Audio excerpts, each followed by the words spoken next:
I was kidnapped as a little girl and survived. Amma. At 7 years old, I was kidnapped by my mother's drug dealer. He knew I was starving and asked if I wanted to get groceries with him. I knew we were not going back at some point. I remember him getting gas and thinking I could run to the payphone and call 911. Except I knew he would catch me. He pornographed me and tried to sell me on several occasions. At one point, a female noticed me traveling with a much older male and reported me to the police. My own mother had yet to report me missing. Days had gone by at this point. He knew she was reporting him and he fled. I remember thinking I was going to die. He drugged me, and the next thing I remember was waking up naked to firemen wrapping me in aluminum blankets to cover my naked body. I was later told that I was payment for a drug debt me mother owed. I have no idea what happened to me kidnapper. I don't know he hurt other kids because he told me about them. I know the statistics of me surviving this are extremely rare. I've never met a kidnapping survivor. I am thankful every day to be alive. How has this affected your relationship with your mom? Has it affected your everyday life now? I am sure it has to some extent. I can't imagine it that just goes away. Although I know a lot of me trauma's details are kind of blocked from memory, which I think helps cope. Is this the case for you? I am so sorry you had to go through that though. Up. Hugs. My biological mother lost custody of all of her children after this happened. I was eventually adopted with one of me siblings. I was in court-ordered therapy right away and was fortunate to have a very good adopted mother. I have flashbacks to me trauma daily over the most innocuous things. I have had to work hard to desensitize myself from me own flashbacks. I go to therapy once, sometimes twice a week. Hard at conquering whatever I have in front of me. I try to pay it forward by sharing bits of wisdom I've learned. I live me life with the knowledge that I have the power to control how things impact me and that no matter what, I've stared evil in the face and won. I am usually hypervigilant and I have a hard time relaxing. I'm also really funny and an amazing poker player. And I love me kids and my family and my garden. Oh, and food. I love to cook and feed everyone.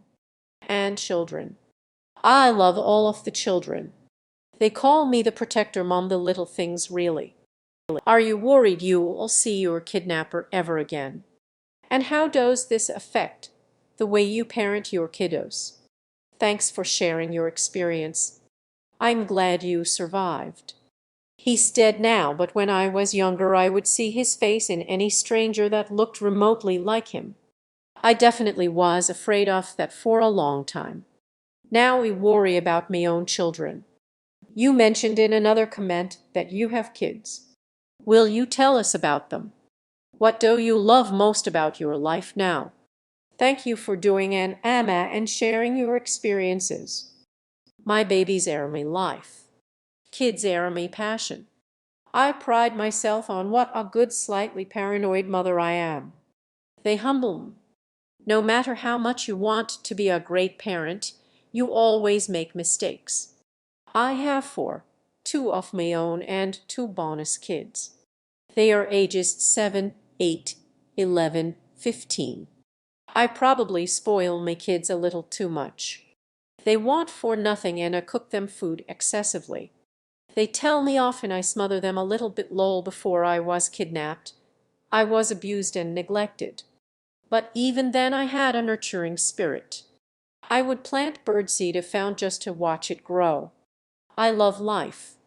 I also believe that the way we all combat this evil is by loving our people at home. Broken homes cause so much hurt in little people's hearts. And I know that hurt people hurt people.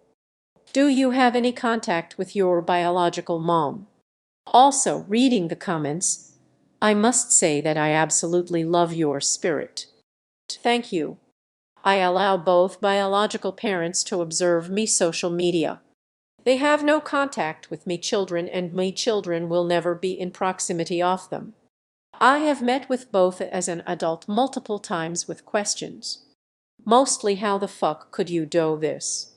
As a mother and a human, I find it incredibly disturbing to think about how my own mother was with me. Neither had an answer, but in their lack of answer I learned a lot.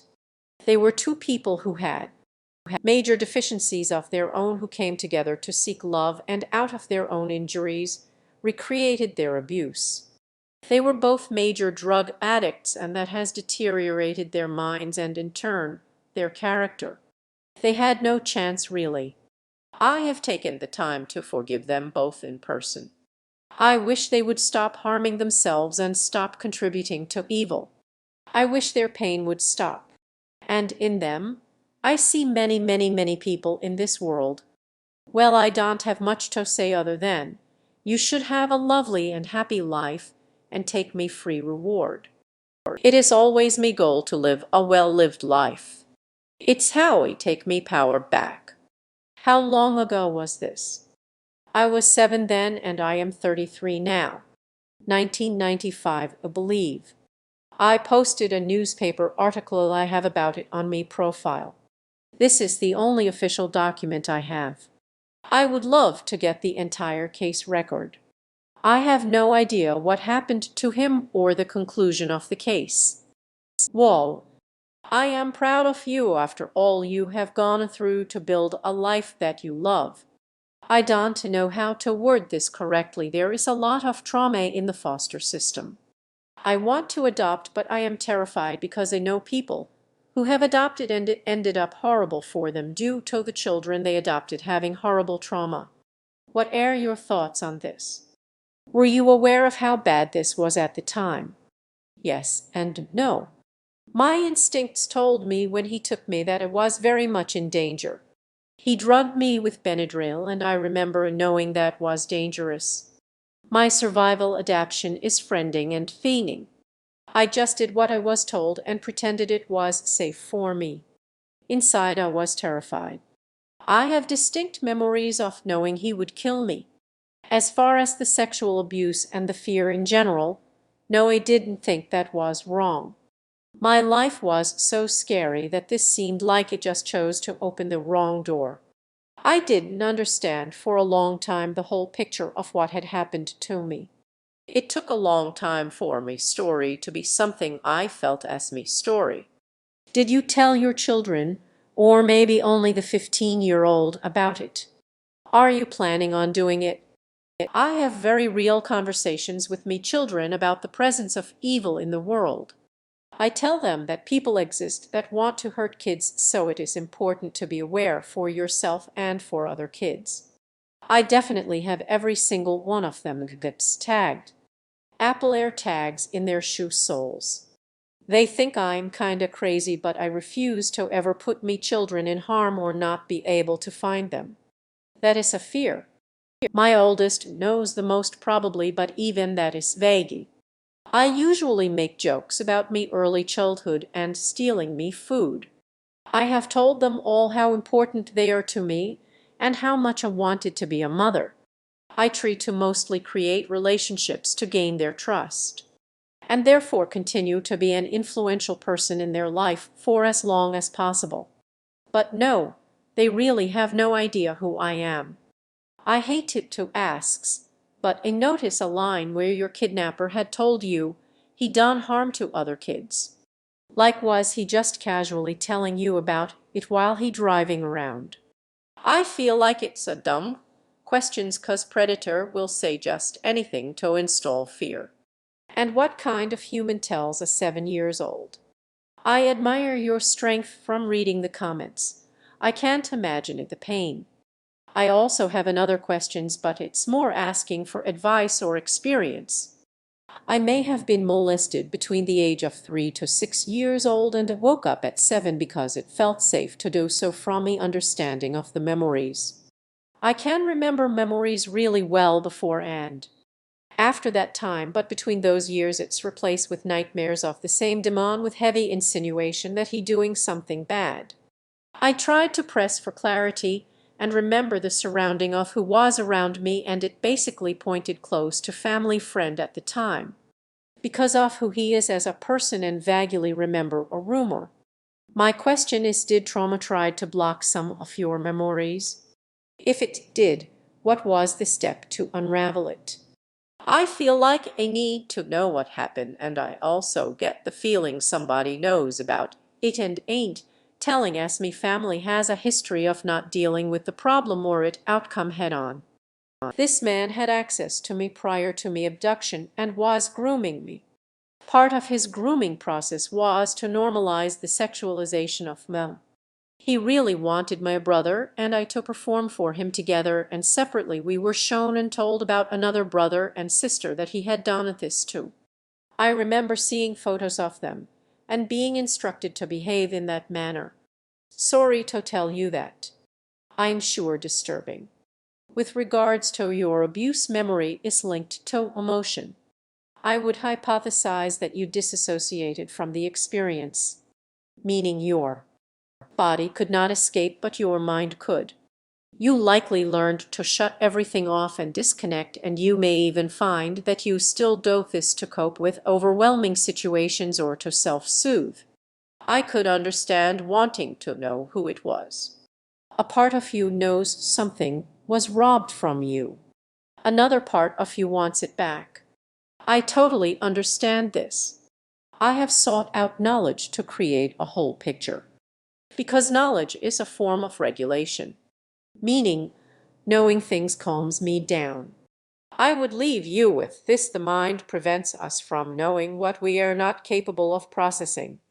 Our subconscious is the power in our mind, and it knows our limits.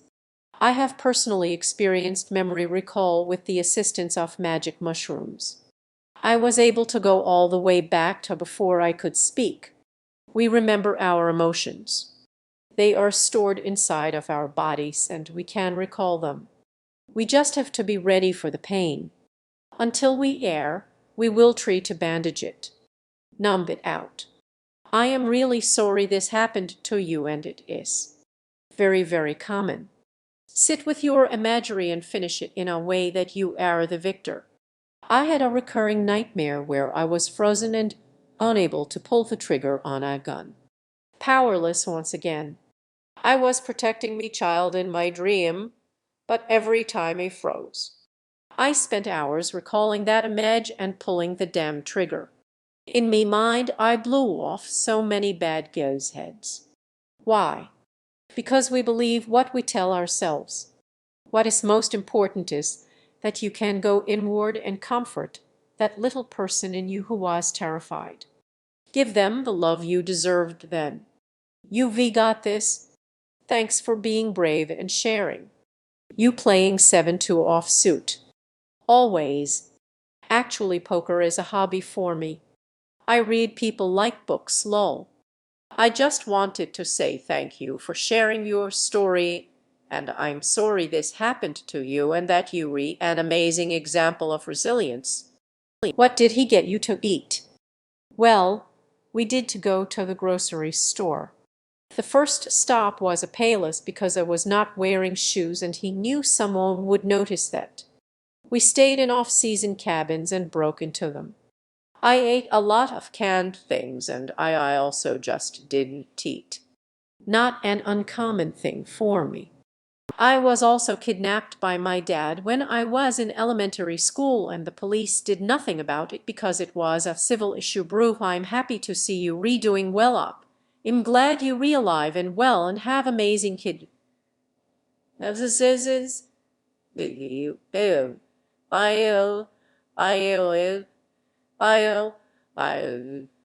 I don't mean to minimize your trauma, and I'm sorry you went through what you did.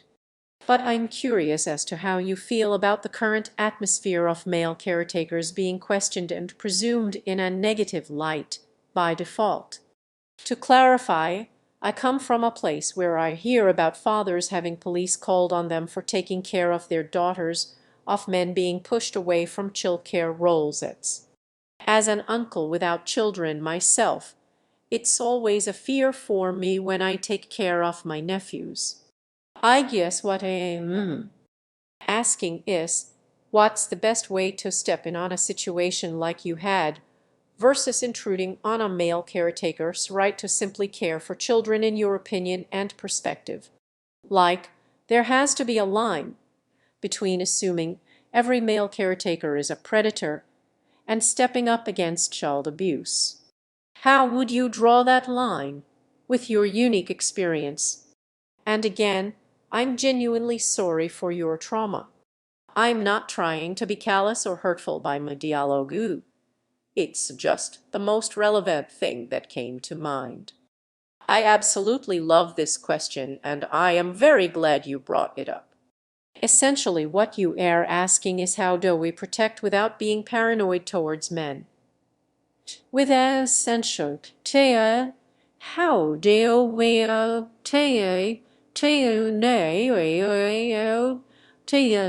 hình sự nó bảo people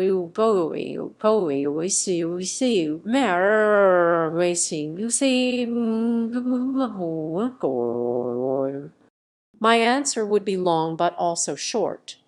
Education and awareness. When we hyper-focus on male predators, we miss the females. When we fixate on men, we push the male caretakers away who are there for the right reasons. When we assume that gender either makes us guilty or innocent of a potential crime, we miss the entire picture. In my experience, there are three types of people who do this type of thing. Those that had it done to them. Had it